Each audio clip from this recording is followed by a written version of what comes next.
Well, when I was very, very young,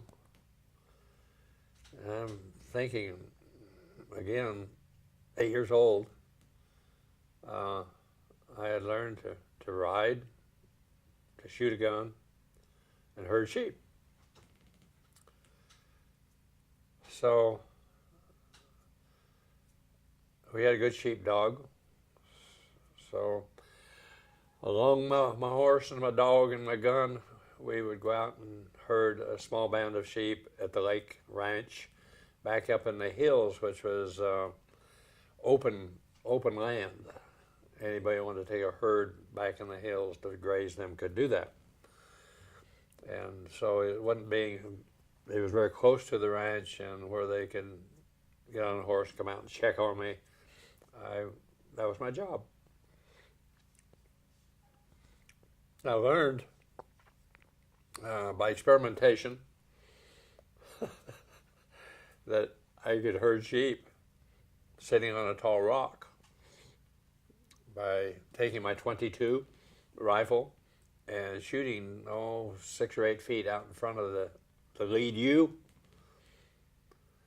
and they would see that impact of the bullet in the dirt ahead of them, and they would just turn back into the flock. And turning back into the flock turned the herd where I wanted them to go. If not, I shot again. I didn't have to even get on my horse. Of course, I don't think Dad ever found out I was doing that. Well, wouldn't they hear the rifle shots? They would hear the rifle shot and see it strike right in front of them. Now, wouldn't your family hear them? Oh no, we were up on mile away, and they knew I had a gun, so they weren't concerned. My mother had the rule: if they're crying or you hear noise, forget it. They're okay.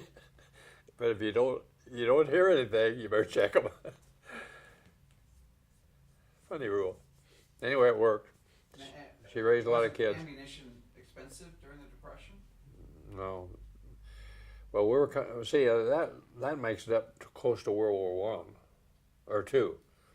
See, if I'm 8 years old and I'm under 33, that's 41 when the war started. When we lived at the lake house. Well, let's talk about that. Was there any discussion about the Great Depression and what it was and what it used to be, and was that a subject of conversation around the house, the state of the economy? Real no subjects of conversation around the house on world matters.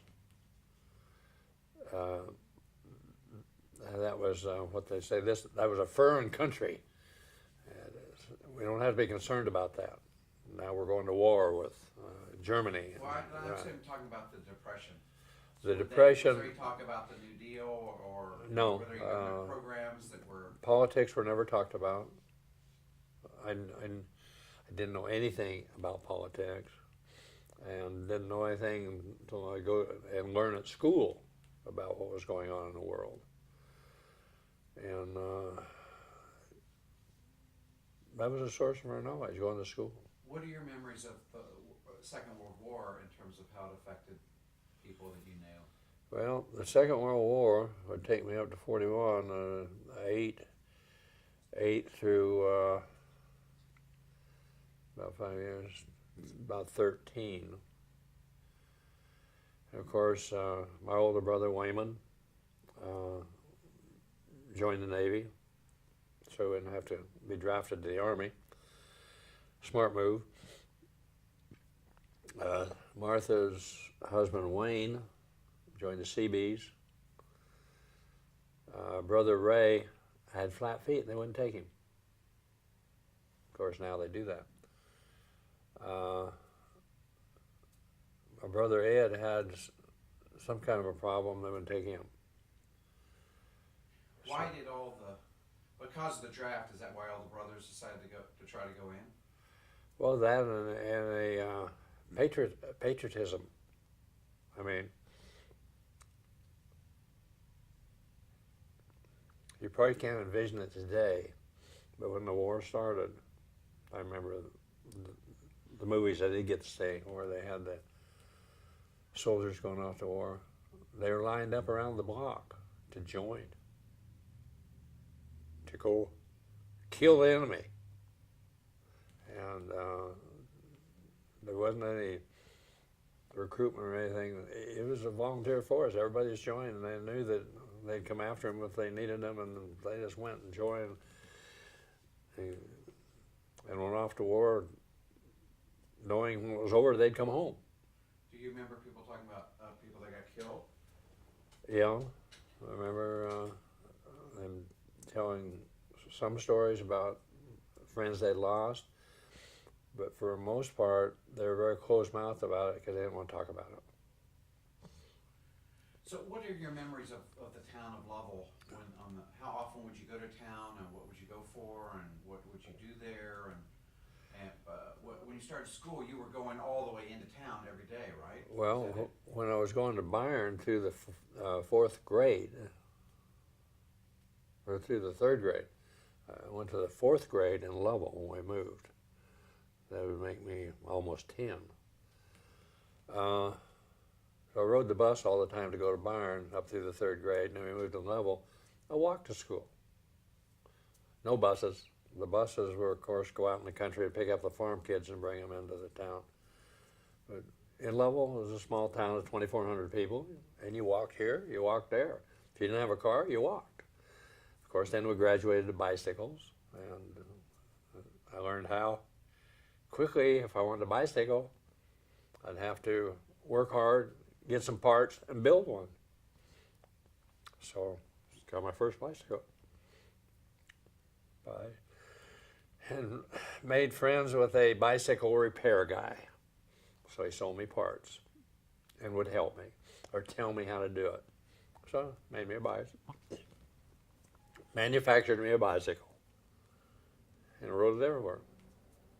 Me and my dog Spot. So when did you start spending less time on the farm and more time with friends? And Oh, no, when I went to town at 9 or 10, that was the end of the farm. We'd left the farm. So what you're saying is you moved to town? We moved to town. Mother was sick, and we moved to town to be near the family. I think at that time we had Ray and Wyoming both nearby after the war. 45.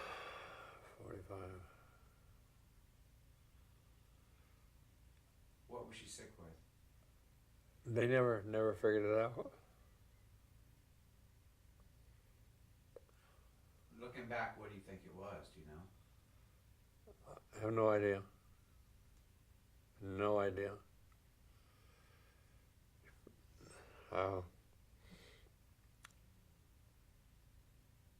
Probably stress and overwork.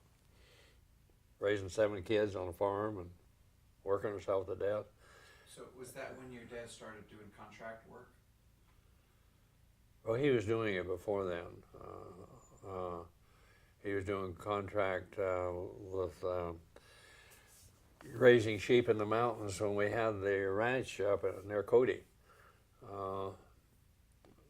And then afterwards, after he lost the ranch, he would still take the flocks up there, and I remember trailing the flocks and then dirt behind the flocks with the dog and the horse, trailing them from Lovell area to Cody, which is 50 miles, and up the mountains, which is another 10 miles. So we would trail the sheep like the cattle herds coming from Texas to Kansas, and take them up in the spring and bring them back in the fall. Tell me about how that whole thing works. How that whole thing works. The herds were owned by who, and what was The herds were owned by the local farmers and sheep raisers in our area, and they would brand them with their brands, and then we put them together as a flock. And this is sheep mainly for meat? Uh-huh. Or not for lambs and meat, and they'd have lambs, and of course they eventually end up being eaten, and wool. Wool was a big, big item. Okay, so the primary purpose of the flock was wool, and then the lambs Wool and meat. were meat. Uh-huh. And say we might have 3,000 sheep in this band of sheep, or flock, or band of sheep, as we call them, and trail them not up the road where the road runs from Cody to Lovell, but out in the hills across the river and come up through the Badlands. And then we crossed over and crossed the roads. Of course, they blocked the road off, and they let the sheep through. There's certain places you could cross the road and open to get to open area to trail again. And sometimes it's up a county road for a short distance, a mile or two, to get back into the hills to trail your sheep up to the range, the summer range. They did the same thing. My dad wasn't quite involved in that, but they did the same thing out of Lovell, going to the Bighorns to the east of Lovell with cattle. And the more prominent ranchers, Lovell was named after a prominent rancher, and Kane was an old town there, and it was first settled, and it was all cattle. And they'd run the cattle on the mountain. So they trail the cattle up to the mountain in the spring and bring them back in the fall. So explain to people that don't know why all this happened. Why it all happened? They don't do that anymore. They do. Cattle in the mountain level, they still do that. Now it's called Taylor grazing. Congress got into it and they call it the Taylor Grazing Act. Then you pay so much for so many sections to be able to run your cattle in the mountains. It's public land. Public land. And of course the Bighorn Mountains is mostly public land. Well, I guess the point I was making is that now most of the beef you eat is from a feedlot. They don't take. The idea was that you didn't have to feed the cattle during the spring and summer, right? There's feedlots near Lovell, but very few. Most of the cattle are range-fed cattle, so you get really good meat. My brother Wayman ran a feedlot and fed them the usual stuff, but of course the cows that he butchered for meat for the family was grain-fed and grass-fed and much better meat.